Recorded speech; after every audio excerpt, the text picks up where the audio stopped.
Hi friends. Welcome to SPJK Technosoft YouTube channel. In this video you are going to learn about pharmacovigilance. Process flow of pharmacovigilance. Difference between AE, ADR, SAE and SUSAR. What should be reported?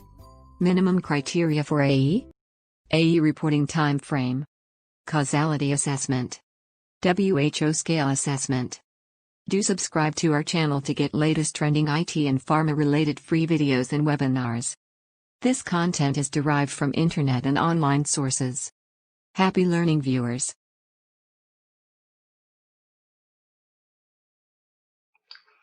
Welcome to our channel SPJK Technosoft.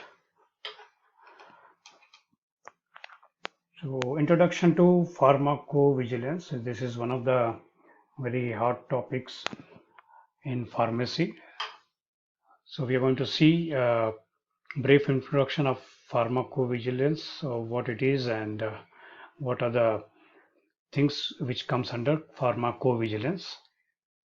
So what we will learn today is definitions, different definitions under pharmacovigilance. What are its aims? What are the objectives? Who are the key stakeholders in pharmacovigilance? Process flow of pharmacovigilance and difference between AE, ADR, SAE and SUSAR. We will see what are the differences between all this. What should be reported? So from the reporting perspective, what should be reported in pharmacovigilance, and what is the minimum criteria for AE reporting time frame, causality assessment, and World Health Organization scale assessment for pharmacovigilance. So let us get into that. So definition, as I mentioned, pharmacovigilance PV, the science and activities relating to the detection, assessment, understanding and prevention of adverse effects or any other drug related problems, or pharmacovigilance PV or PHV, also known as drug safety. So is the pharmacological science relating to collection, detection, assessment, monitoring and prevention of adverse effects with pharmaceutical products. So any adverse effect we need to prevent, we need to modify, we need to detect. Okay, so that is what all about pharmacovigilance. So what is adverse event? AE. Okay, any untoward medical occurrence in a patient or clinical investigation subject administered a pharmaceutical product and which does not necessarily have to have a causal relationship with this treatment, that is called as AE, adverse experience or adverse event. So adverse drug reaction, ADR, all noxious and unintended responses to a medicinal product related to any dose should be considered adverse drug reaction. Okay, unexpected adverse drug reaction, that is an adverse reaction, the nature or severity of which is not consistent with the applicable product information. And serious adverse event, that is SAE or reaction, is any untoward medical occurrence that at any dose, okay, which results in death or is life-threatening, requires inpatient hospitalization or prolongation of existing hospitalization, results in persistent or significant disability or incapacity, or is a congenital anomaly or birth defect. Okay, this is what the brief definitions of different terminologies in pharmacovigilance. And what are its aims? Aims is to improve patient care and safety, okay, to do the research or research the efficacy of drug, okay, and so pharmacovigilance keeps track of any drastic effects of drug, improve public health and safety in relation to the use of medicines, contribute to the assessment of benefit, harm, effectiveness and risk of medicines, okay, encouraging their safe, rational and more effective, cost-effective use. Okay, and promote understanding, education and clinical training in pharmacovigilance and its effective communication to the public. And what are its objectives? Early detection of unknown or insufficiently documented adverse effects and interactions, detection of increase of the frequency of a known adverse effect, identification of risk factors and mechanisms that are the basis of occurrence of adverse effects, continuous re-evaluation of the risk-benefit balance of medicines, distribution of information about adverse effects and interactions so that they occur less frequently and in order to have less therapeutic errors. And who are the key stakeholders for this? Patient, definitely, who is going to have an adverse effect, healthcare professionals, doctors, pharmacists, etc., marketing authorization holders, regulators such as authorities, ethics committees, etc. And what is the process flow? So step one is collection of AE reports, adverse event report. It involves reporting of all AE and ADRs. All AEs, both serious and unexpected, are subject to expedited reporting. If they are serious and unexpected, they need to be expedited. Step two is to aggregate reports. It involves reviewing the cumulative safety information from a wide range of sources on a periodic basis and submitting the findings to the regulators worldwide. Step three is signal detection. It is the process of determining incidence of particular AEs associated with the particular drugs and comparing the same to the for other similar drugs. Okay, then again, risk management to minimize the risk. It is to monitor any AE reported of the product on a patient or a patient population and to seek methods or rationale to minimize or remove such AE from such patient or a specific patient population. So this is what the process flow is for the entire pharmacovigilance. So difference between AE, ADR, SAE and SUSAR, you can see the definitions, you can see how the adverse event occurs and whether it is serious or not serious depending upon the seriousness, causality and expectedness.